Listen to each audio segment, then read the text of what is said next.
শহীদ শরীফ ওসমান হাদি শহীদ হওয়ার মাধ্যমে আরো অনেককে বাঁচিয়ে দিয়ে গিয়েছে। আপনারা যতবার শহীদ শরীফ ওসমান হাদিকে বেচার পাশাপাশি তার বিচারটাও দাবি করবেন। শহীদ শরীফ ওসমান হাদিকে সকলে স্মরণ করে, সকলে তার কথা বলে, তার সিলসিলা জারি রাখার কথা বলে। এই সিলসিলাটা জারি রাখার পূর্ব শর্ত হচ্ছে তার বিচারটা নিশ্চিত করা, এবং এই বিচারটা নিশ্চিত করা এতখানি জরুরি। আপনারা এটা সকলেই জানেন, শহীদ শরীফ ওসমান হাদি শহীদ হওয়ার মাধ্যমে আরো অনেককে বাঁচিয়ে দিয়ে গিয়েছে। তার এক জীবনের বিনিময়ে আরো অনেকের জীবন এখনো পর্যন্ত নিরাপদ আছে।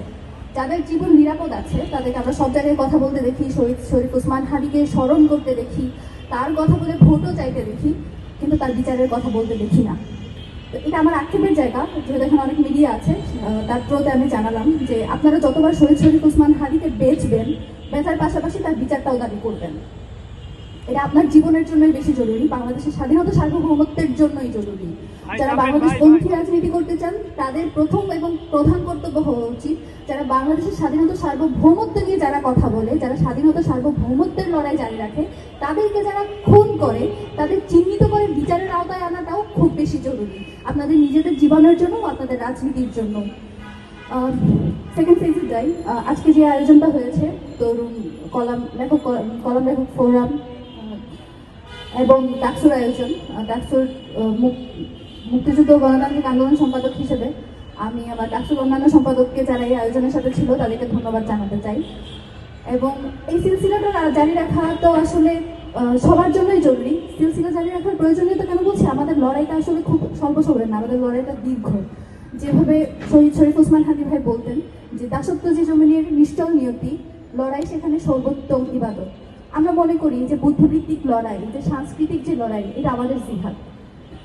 এই কারণে জিহাদ, কারণ অস্ত্র দিয়ে সবসময় সবকিছু মোকাবেলা করা যায় না। শারীরিক পেশি শক্তি যদি আমার অনেক বেশিও থাকে, যে আমাকে বুদ্ধিতে মাত করে, যে আমাকে সাংস্কৃতিকভাবে মাত করে, যে তার লেখায়, তার সিনেমায়, তার কলামে, তার পত্রিকায় যারা আমাদেরকে মাইনরিটি বানিয়ে রেখেছে, মেজরিটি হওয়ার পরেও তাদেরকে আমাদেরকে লড়াইটাও বুদ্ধিবৃত্তিকভাবেই করতে হবে।